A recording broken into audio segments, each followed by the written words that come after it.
that there are breakthroughs and there are also the downsides of AI. But I must say that the advantages of artificial intelligence are really enormous, and we'll rather pay attention to that and leave the regulators to deal with the downsides.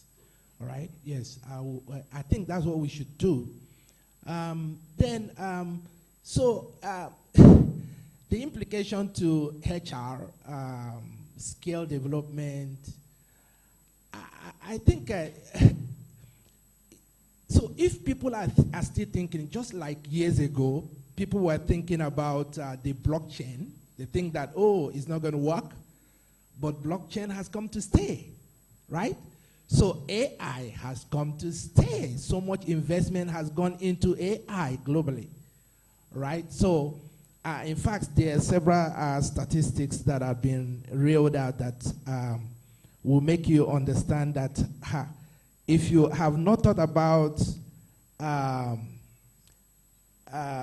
making moves or investing in AI or looking into what AI can help you do in your business or in your organization, I think you need to start looking at all those. So, for instance, there is AI statistics that says 90% of commercial applications are expected to leverage AI. 90% by 2025. So all the apps that we are using, 90% of them will leverage AI. So whether you like it or not, it's going to happen. All right? Then there's a central report that says about 84% of C-suite executives think that they're going to leverage on AI. So 84% of executives, they already made up their mind they are going to leverage on AI. So if you're thinking, oh, you're going to lose your job or you're going to better begin to build skill in AI, right? Then there is another report that talked about, this McKinsey saying that there's the state of AI in 2021. It's a survey that they conducted, and it shows that more than 50% of businesses are adopting AI, right? And they just concluded a UK safety conference, where, Honorable Saeed had mentioned, Ellen Musk attended, and it was the UK Prime Minister that presided over that interview. And yes, there was concern that there will be job displacement, but the truth is that every one of them walked out of that conference clearly saying that AI, all right, will do more good than harm. There has to be deliberate effort to build capabilities in AI everywhere, all right? So for us, I'd like to look at the implication from Nigerian perspective, right? So the Honorable have talked about and also committed to ensuring that government at different levels begin to look at regulation that will help, all right, in developing AI rather than killing it, all right? So we're already in it, so it's better for us to look for a way to control those that will use it for negative purposes and make sure that that doesn't overshadow the beauty of AI. Then the other aspect is the training and development. I like what the Minister of Communication, Digital Economy, that's Dr. Bosun, is doing fantastic work, right? So they presently have a plan to train about 3 million, technical talents, right? That program has started. They've already shortlisting, providers of capacity building in that regard. I mean, my organization has been shortlisted already. What are they trying to do? So in about 10 courses, 10 areas of development, they're looking at AI is one of those areas. You see? So, and the NIDA, which is also an agency under his watch, is already developing some framework to guide on the use of AI. So So this has come to stay.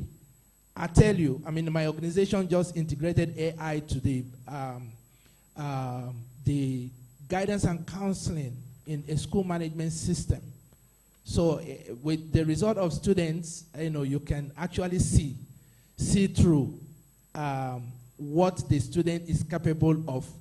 So when the student is getting to SS, so based on the results of JS1, JS2, JS3, there is clarity on the area that student will do better. So if it's in engineering or in commercial, so AI gives that guide, all right? So you can see there are different ways of, leveraging on AI. We also have done some work around what we call the ultimate beneficiary ownership, which the regulators are insisting that organizations should unveil those that have control over organizations. All right? So now the target is to carry out risk assessment on those people. So those that are politically exposed people, all right, are rated in a particular way. So AI is being used to go through the internet, even repositories all over the world, to dig out everything that had to do with you, if you are a director in an organization, and present that information to compliance people to enable them, rate appropriately the man that has control over that organization. So the issue of the implication of AI is come to stay. So just find a way to come into that space and begin to build capacity. That's what I can say about that. Thank you very much. A round of applause. Thank you very much, Mr. Sonny Ukeachu. He has said it all. Build capacity. There's no need. He didn't sugarcoat it. A lot of us were scared, like, is our job's going? He has hit the nail on the head. It has come to stay. And if you're going to be relevant, you have to build capacity in it. No, there's no shortcuts. And like you've said, your organization has been shortlisted. Congratulations. And I wish you the best. So I move back again to SDD. So we have one of our panelists online, Mrs. Chinelo Uba, as the group head of CFCC Governance, Risk Assessment and Testing. We would definitely get to her to ask her one or two questions. So for the sake of time, quickly, I have a question on CSDD, that's a Corporate Sustainability Due Diligence, for Ahmed Olaiton Banu, CFA, ACS, Managing Director at STL Asset Management. So the question is more around attaching numbers. Okay, so what is this in terms of, figures? So you said, how do you measure the return on investment of SDD efforts, both in terms of financial and non-financial terms? So after all these things we've done, we've been talking about ESG, sustainability, climate change, ocean change, everything. How do we bring it down? Let me use Nigerian currency. How do we bring it down to Naira and Kobo, in terms of return on performance? Thank you very much. Thank you very much. So for me, I would take this from the angle of investing. Permit me. And why I would say that is ESG in my own world is the next frontier. Even in the CFA curriculum, interestingly, we've added ESG investing into it.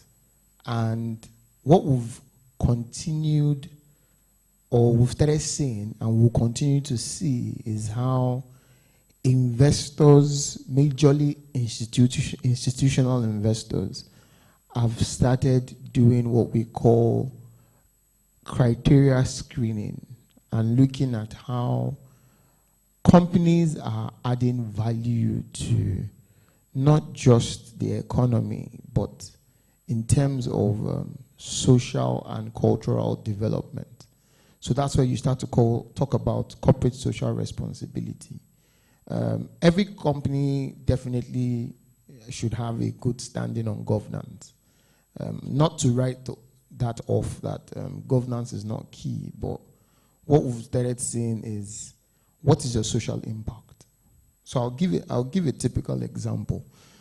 So I'm sure we all know the company called, what's the name of that company? Apple. Yes. It should be Apple. There was a video that was circulating at a point where they were talking about their carbon footprint and what they intend to achieve in the next 10 years. So there was more like a drive towards zero carbon footprint. So all the phones, yes, it's Apple. All the phones that you are going to be using now by Apple would be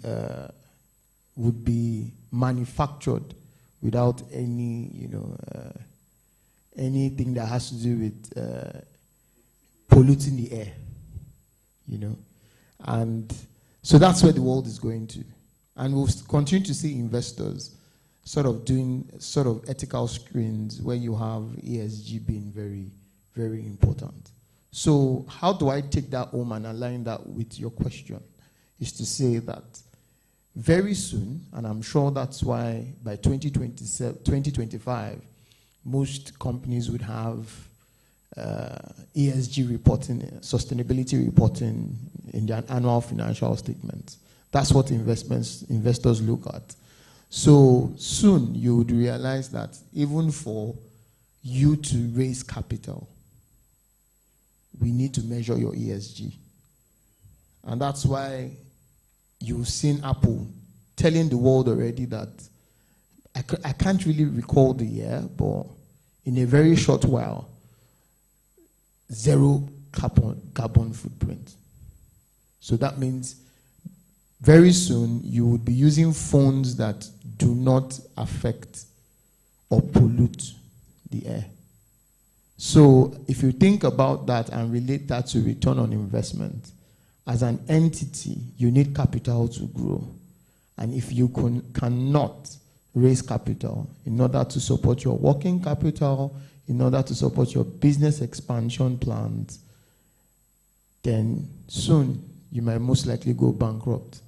So the future very soon might be ESG, because everybody is actually even talking about climate change,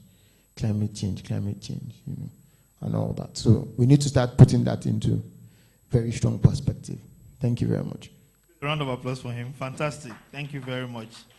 I mean, it's not, there's no two ways about it again. If companies are not incorporating ESG into their operations, as time goes on, they're not going to see any investment anymore. And then, like you said, if you don't have investment, how do you grow your business? How do you, engage in your business expansion plans? So that's clear already. And I mean, it's heartwarming that a company like Apple, that is one of the most valued companies in the world, they don't even need to advertise. Their phones are always selling, and they're still saying that, no, we are going this area. So that clearly shows you their line of thinking. Thank you very much for that brilliant response. So I would go back again to AI. So we're mixing it between SDD and AI. So my question goes to Mr. Debo Aderochu. This is an interesting question. So he said, what ethical considerations and potential biases should organizations be aware of when implementing AI solutions for GRC and FCP? That's Governance, Risk and Compliance, and FCP. So I want to implement AI, and what are the ethical considerations and what are the biases I should be aware of when doing this? Thank you very much, sir.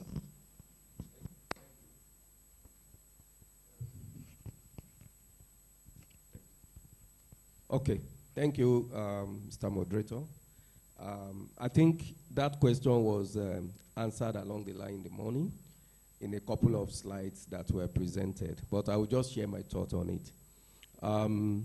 We've heard so much around need for adequate regulation as to how AI is deployed or implemented and how it is regulated in the business environment.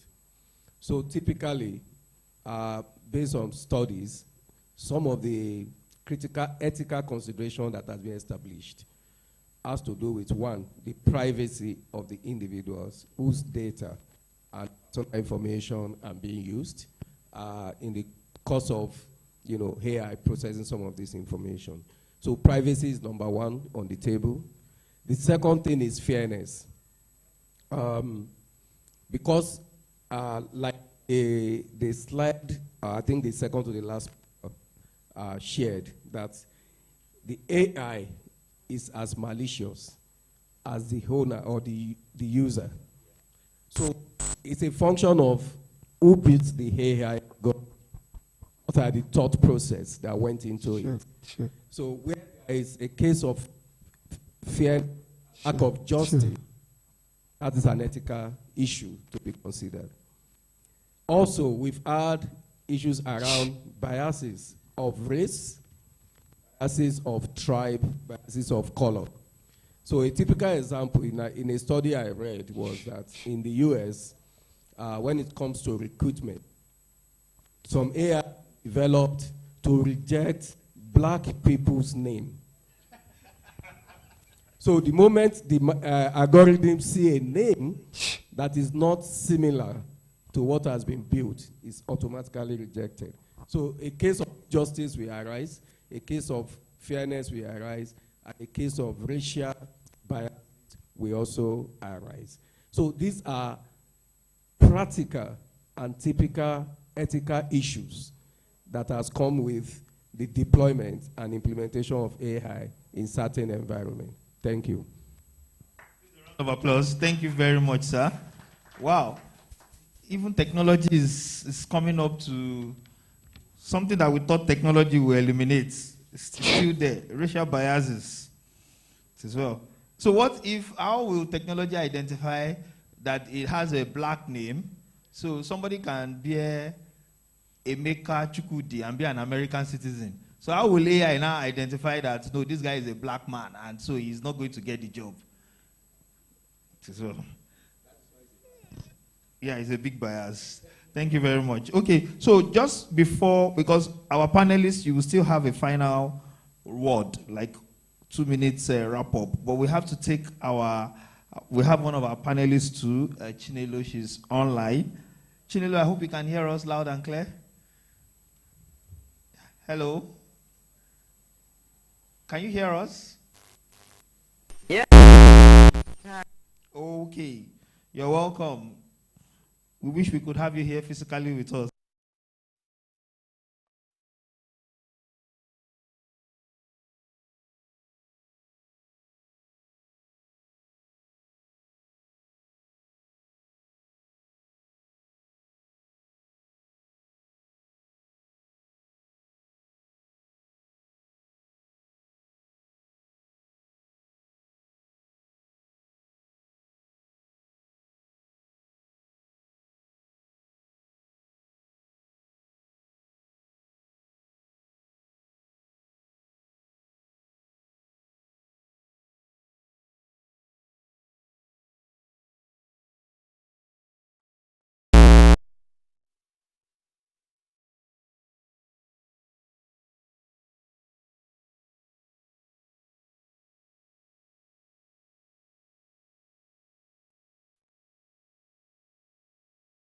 Accountability of AI systems in GRC and FCP. So this question is asking for practical examples. It's saying, are there best practices? One of our panelists talked about biases, talked about ethical considerations. So putting that on one side, what are really the best practices for AI application for GRC and FCP? That's, governance, risk, and compliance, and financial crime prevention. Please, if you can hear me, we can go ahead to answer the question.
Thank you very much, Chinelo. So I'll start with, I was told that, please and please, we're about to wrap up because our panelists will just give their final thoughts. And I was told that there's a takeaway pack for all of us. So please, let's just be patient to get that. So I'll start from Mr. Ahmed Banu. Just give us your final thoughts in 1 minute of everything we've talked about today. Thank you very much. Thank you very much once again.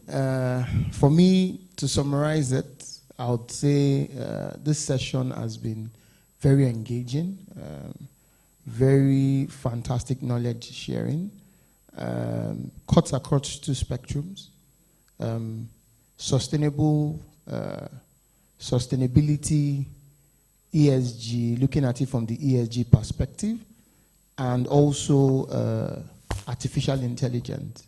Also looking at from how it impacts or how GRC can sort of look at artificial intelligence, and just wrapping all that together to say, like I mentioned earlier in my presentation, to say AI is here to stay, ESG is here to stay. They are both here to stay, and from a corporate risk and compliance perspective, we need to start being part of the new frontier and the new era. Thank you very much.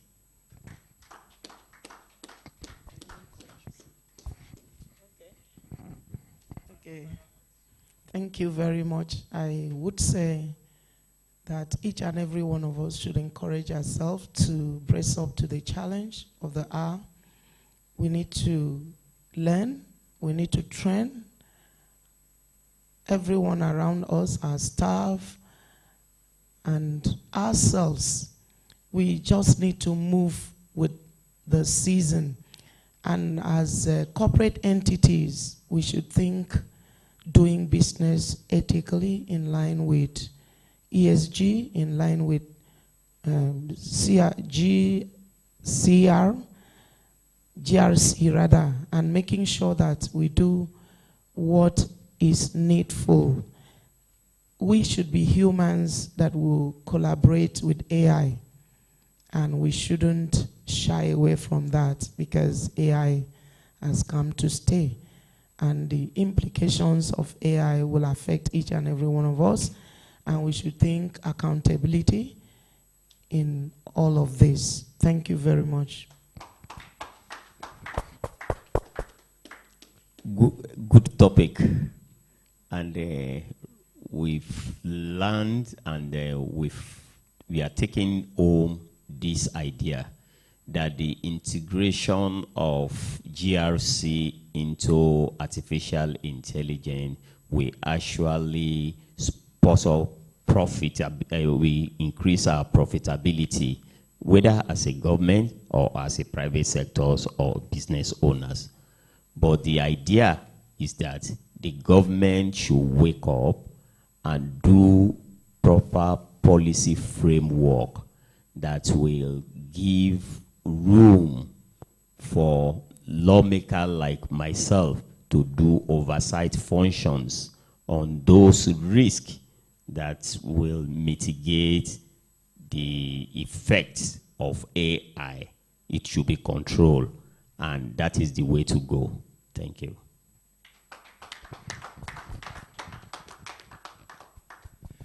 Okay, there's a report that was released in first quarter of this year by Kroll, UK-based company, and they conducted a survey across continents, right? They painted a picture that that gave an indication of what we're dealing with here. This is complex. So devices are connected all around, millions of devices connected. Data is being streamed from everywhere, right?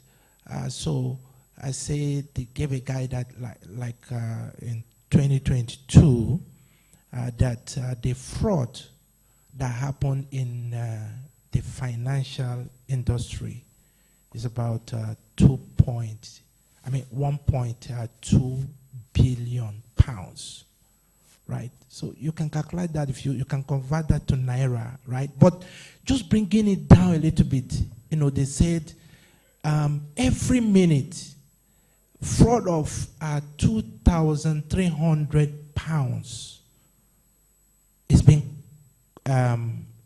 committed. So what it means is that what we are dealing with here is complex, and what can help in intervening, for instance, the conventional anti-money laundering platforms are not sufficient any longer because there are a whole lot of false positives, right, that happen.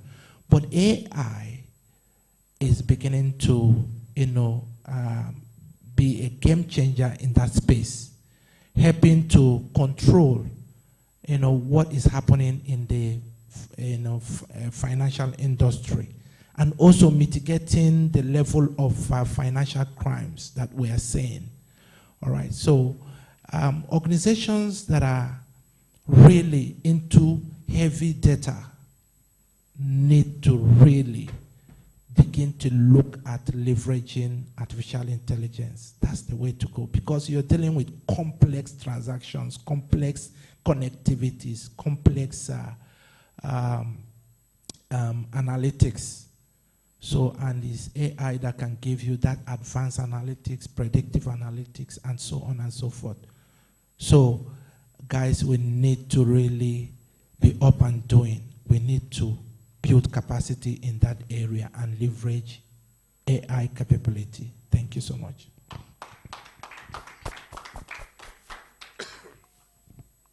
Thank you for giving me another chance to share a thought. So for me, I think one of the presentation pointed to the concept that was popularized by Eglinton, which is a concept of triple bottom line. Whether your business is big or small, we must all take care of the environment where we operate. So the planet, the people in that community or the society where we operate, and then the ultimate reason why we are in business, profit. The three of them are very much important.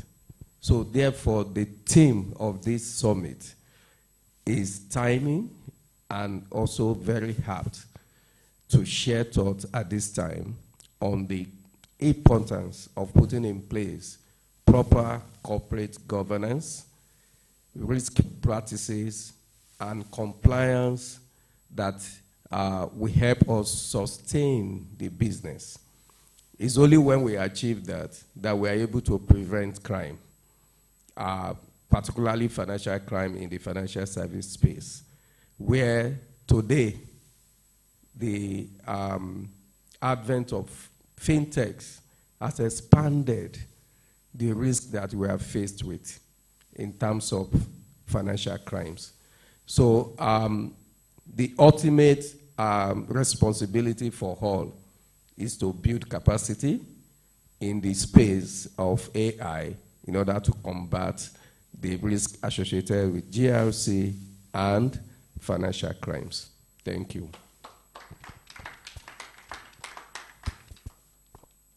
Okay. Hello? So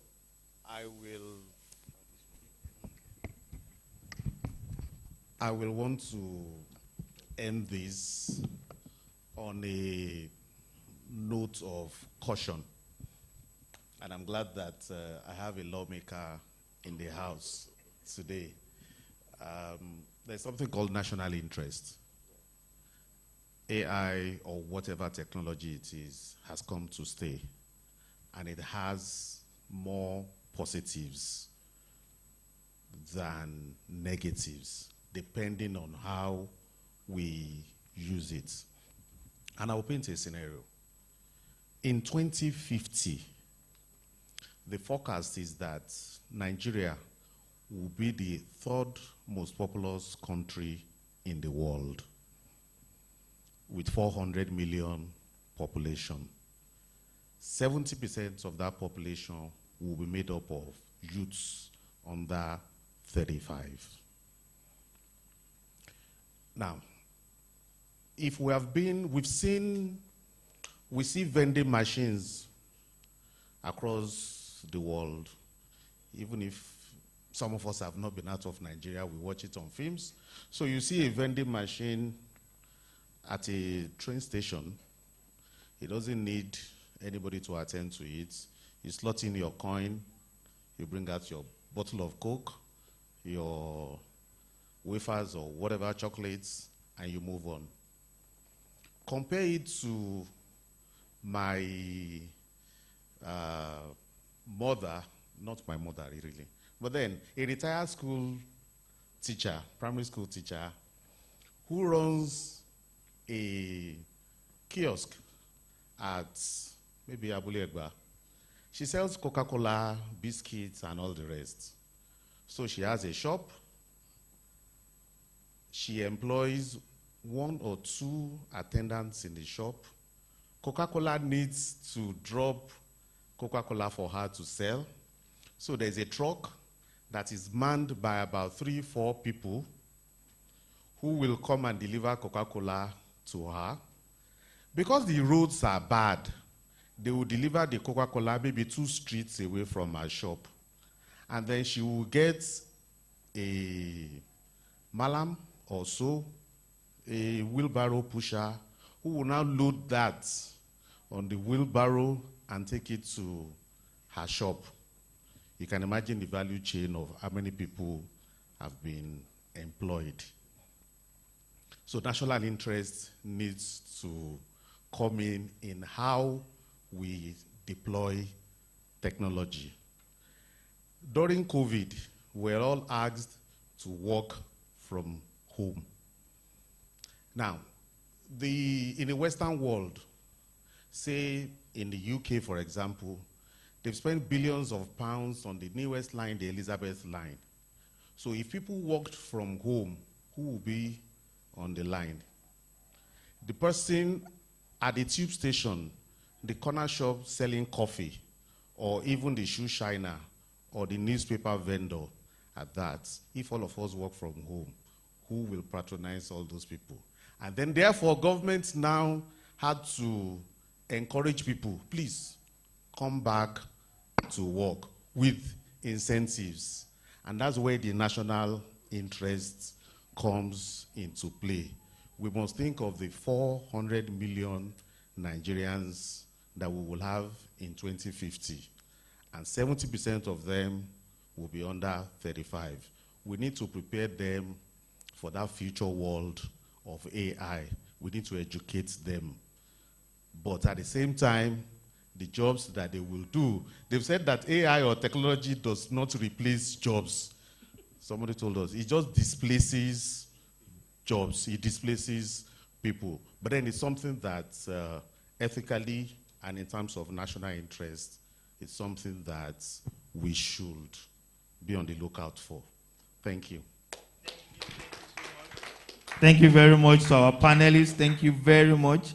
I'm sure there's no one here that was not, enriched in terms of value-added knowledge from all the insightful answers our panelists have provided. There's a group picture that we will take, but just please, our panelists, I just crave your indulgence to please just remain on your seats while I invite the MD, Dr. Folusho Amusa, for the vote of thanks, and then we will take the pictures. Please, a round of applause. Thank you very much for all your patience and the time spent.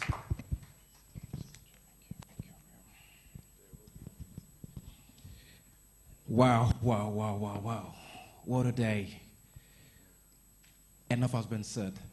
I don't need to say any other thing than everything I've heard today, and I'm sure that every one of us, we have been able to take 1 or 2 things with us. Thank you so much from our esteemed panelists or speakers. You have really, really engaged the conversation. I was sitting down there trying to take in a lot of information, and things I've known, things I haven't even heard of. You guys just pull it out from the depths of your knowledge and your expertise as well. Thank you so much. And I'm sure that those that are the other side listening to us as well, they would have taken one or two information with them. We are connected globally, and you're being watched all around the world for this event, and I'm sure that something positive is going to come out of this as well. We normally have this sort of forum where we have professionals like this coming around to educate us, enlighten us, and engage us, and tell us what we need to be doing and what we are not doing, and what we should be looking up to in the coming years. So I'm sure that businesses, holders, you've heard and listened to these wonderful people helping us to carve out what we should be looking at in the coming years and how we should change our processes as well.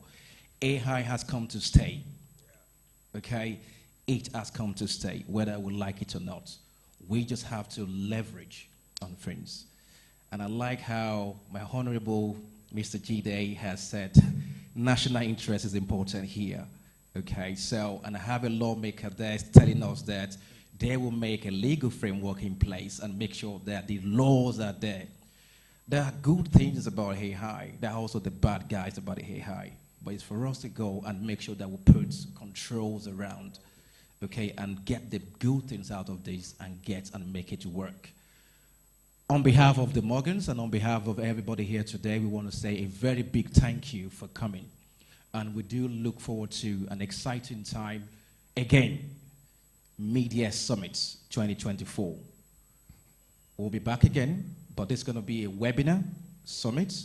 It's a global one. We had one this year, and that was attended by over 120 people online globally, from India, from the UK, from Ireland, mention it, friends all around the world. We'll have another one next year, June. And another one for this one, physical event like this, we'll have it in November next year. So I'm inviting everyone, and you will get communication to that effect. On behalf of the Morgans, once again, thank you for coming. And thank you, my honorable and esteemed speakers. Thank you for sparing us this wonderful time. We know we've gone past those hours. We do apologize. And we make sure that next time this will not happen again. Again, thank you so much. And once again, and God bless you all. You are all invited to an event after today. After this evening, we have an award seminar, an award event from 6 o'clock.